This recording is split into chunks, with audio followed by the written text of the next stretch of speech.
कब और कैसे करें इट का यूज। हेलो व्यूवर्स, आपका हमारे चैनल किड्स इंग्लिश गुरु में स्वागत है। आज हम आपको इट का कॉन्सेप्ट पढ़ाने वाले हैं। इट का प्रयोग कई तरह के वाक्यों में होता है और इसके कई नियम हैं। आज हम एक एक करके समझेंगे। तो चलिए वीडियो स्टार्ट करते हैं। फर्स्ट कॉन्सेप्ट है इट और दिस दोनों का अर्थ है या, पर फर्क यह है कि दिस का प्रयोग सजीव यानी लिविंग व निर्जीव दोनों के साथ हो सकता है, लिविंग नॉन लिविंग दोनों के साथ, जबकि इट का प्रयोग केवल निर्जीव के साथ होता है, नॉन लिविंग के साथ। इंग्लिश में देखिए, it and this both are almost same in usage but the difference is this is used for both living and non living but it is used only for non living. Example देखिए first concept का। यह एक pen है, इसे आप कहेंगे this is a pen तो भी करेक्ट होगा, और इट इज अ पेन तो भी करेक्ट होगा। एक और सेंटेंस है, यह मेरा दोस्त राम है। अब आप इस सेंटेंस को कहेंगे this is my friend Ram तो ये करेक्ट है, पर अगर आप कहेंगे it is my friend Ram तो ये इनकरेक्ट है, क्योंकि इट का प्रयोग नहीं कर सकते, क्योंकि राम सजीव है, निर्जीव नहीं। राम एक लिविंग बीइंग है, नॉन लिविंग बीइंग है, तो इस वाक्य में इट का प्रयोग आप नहीं कर सकते। सेकंड कॉन्सेप्ट देखिए आप, it as a subject. It का प्रयोग सब्जेक्ट की तरह सेकंड कॉन्सेप्ट में होता है। किसी भी वाक्य की शुरुआत दिन यानी डे से नहीं हो सकती।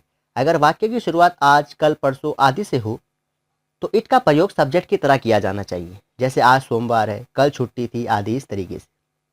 अगर हम कहें कि आज सोमवार है तो हमारा अंग्रेजी में ये कहना है कि टुडे इज मंडे, गलत होगा। अगर हम अंग्रेजी में कहते हैं टुडे इज मंडे तो ये गलत होगा।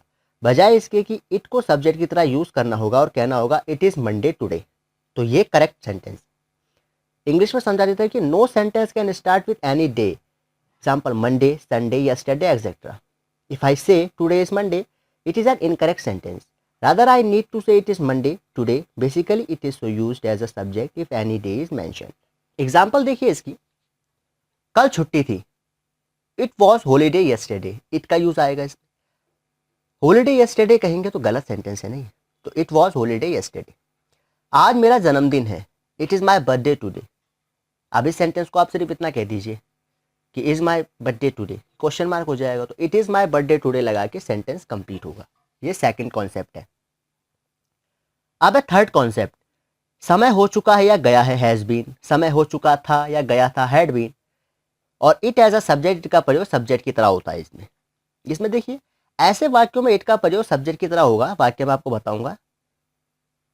एग्जाम्पल देखिए, 2 दिन हो गए हैं। It has been 2 days। कई साल हो चुके थे।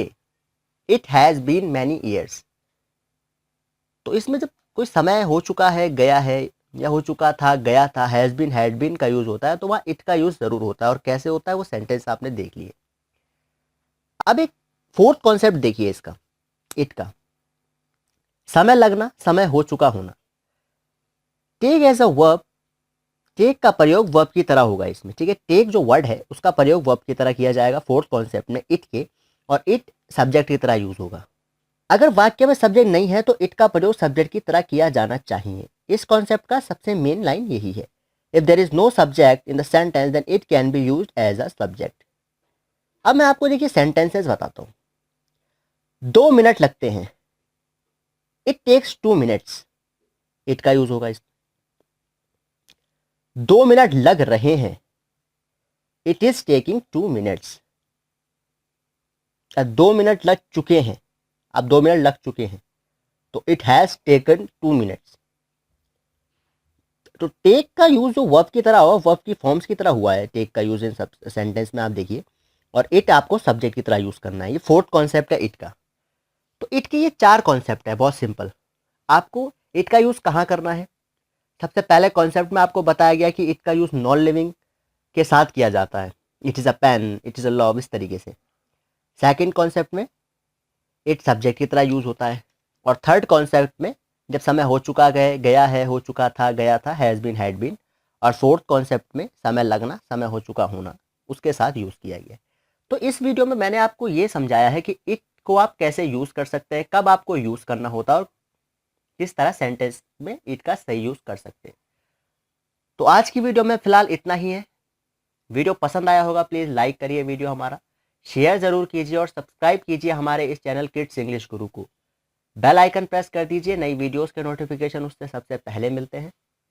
ऐसे ही आपको सिंपल कॉन्सेप्ट के साथ दोबारा वीडियो मिलेगी। तब तक के लिए thank you, good bye, visit again.